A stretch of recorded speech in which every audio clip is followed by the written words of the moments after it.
Welcome back to Morning Line, everyone, on this Tuesday. Nick Beres here. We're talking about medical marijuana legislation. You see that on the screen. If you're following us as well on Facebook, it's at newschannel5.com with us this morning, talking about her Senate bill that's making its way. There's a partner in the House, is Senator Janice Bowling. Thank you for coming on, man. Thank you. It's a pleasure having you on. And look, everything you say, and I'm on record on this. I'm a journalist. I'm supposed to be impartial, but we're not here. I'd love to hear someone calling in, explaining to me why they're against it, providing medical marijuana for those who could benefit from it. I simply don't see the other side of it. Well, I simply don't. And I think as a journalist, it is your responsibility to say this is truth and this is error. Right. And so you are impartial till you find the point. And then once you recognize truth, that's where I came from, because a little over a year ago, you yourself were against it. I was against it until I promised Jeremy Basin I would study his bill last year. And when I studied it, I said, Jeremy, I'm for your bill. Good for you. And he said, for you. You are? And I said, I studied it, Jeremy. Yeah. I told you I would.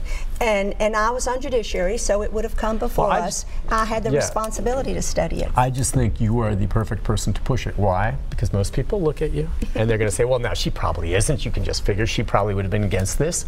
And you were. And you changed your mind. And a lot of people are, oh, it's just a bunch of hippies pushing medical marijuana. No. That's not the case. When you're confronted with the truth and recognize all these people that are needlessly suffering, that we're pushing bad things on, and we're not giving them an option to make an intelligent, informed decision about what they want to put in their body.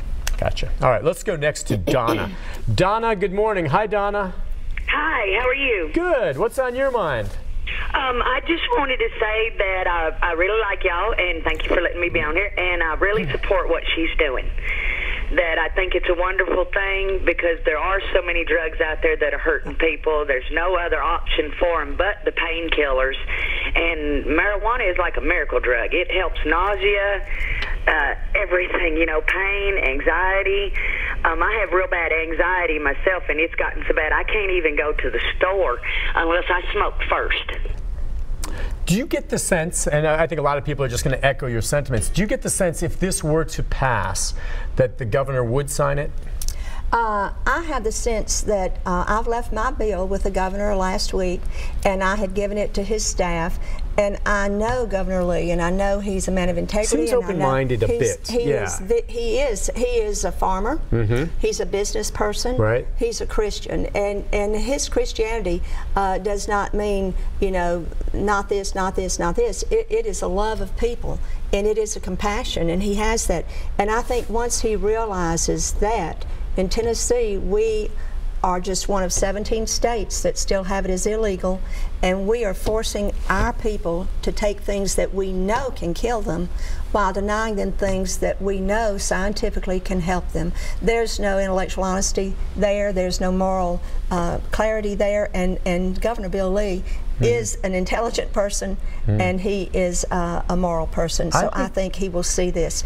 But let me say this, if for some reason he didn't say, oh yes, I see it, I can't wait to vote for it.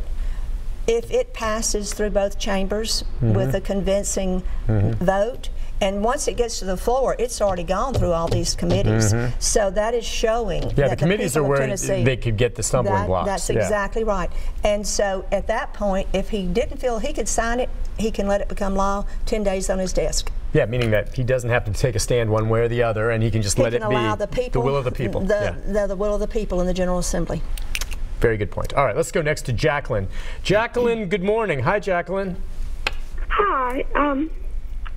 I have both a question and a comment. First, the comment is that I'm a big advocate for mental health and legalizing medical marijuana. I myself is bipolar with depression and anxiety, and it helps me. So thank you, Senator Jan, for doing what you're doing to get more information out there to people.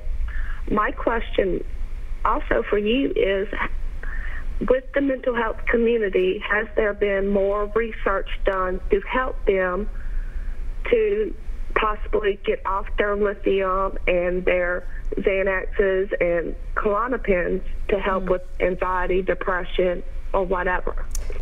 As I mentioned earlier, Harvard Medical School has done lots of research, and they have researched a lot of the different conditions that are these terrible drugs are being used to treat now, and they have found medical marijuana excuse me, to be very beneficial, as has Israel.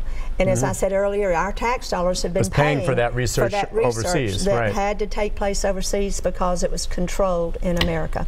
And they are using it for many things. It's used in nursing homes. It's used by people with a lot of conditions over there that are on their list of things that have been shown to have positive results for the use of medical cannabis. Much better results than any of the current medicines, opioids and others, and I think that may still be on the horizon, some looking more into the mental and the psychological effects of it. And I think as things get legalized in different states like this, there'll be more research done on that, well, and more will be learned. The first legalization of medical cannabis took place decades ago, and like I said, someone said we can't rush into this. Well, you know, 33 will be number 34. I don't think we need to worry about rushing. I do think, Senator, that the FDA has approved some medical cannabis for in very specific children with seizures, certain seizures. That's actually been approved by the FDA. It's the only cannabis drug approved by the FDA for use in children with seizures. Epidiolex is actually made from the natural product, but it was manufactured in England, in Great Britain, because it can't even be manufactured. GW Pharmaceuticals. But let me say this, by going that route, and now the FDA has approved that, and that's wonderful. If the parents can afford $32,500 a year, the cost. And how much? $32,500 a year. And so that's the danger of it, having to take on things that are not necessary. I'll kind of echo the first caller saying, you know, this is crazy. Well, to the degree that you think you've got to go through all that when there's already been the research done. Had there been no research, certainly you would want to make certain. But sometimes when people are desperate, and they are in terrible pain and their loved one is dying, or their loved one has a condition that nothing else is helping. ALS, it helps ALS, Parkinson's, neuropathy, several kinds of arthritis, psoriatic arthritis, rheumatoid arthritis, Tourette syndrome. I mean, these are things that people are desperate for real help, and not just something to make them zone out and not know where they are or who they are. Well, the thing is, you're someone who has strongly held beliefs, and up to a year ago, you were against this. You did your diligence, and to change your mind is not easy. My husband might agree with that. and you did, because you were open-minded and did your research. And if others do it, I think they would come to the same conclusion. They would. Real quickly, let's see if we can squeeze in Eddie. Are you there, Eddie? I'm here. Go ahead, real quick, Ed. Okay, I'm going a little different route than other people. My thing is it's here, it's been here. I'm in my 60s. I've been smoking it for 40 years. I use it for anxiety, just a nerve tonic. But my point is this: we've already talked about that. Let's talk about the benefits that can come from legalizing medical or recreational. Number one, taxes. You can apply those taxes. If you went recreational and medical, you could apply the taxes to health care in Tennessee. Okay, on that point, we just have a couple minutes. Again, none of this is recreational we're talking about. It's just medical, but you did make the point that there is a cost component. I think first and foremost, it's getting this to people who need it medically. That's number one. You're not thinking about the money.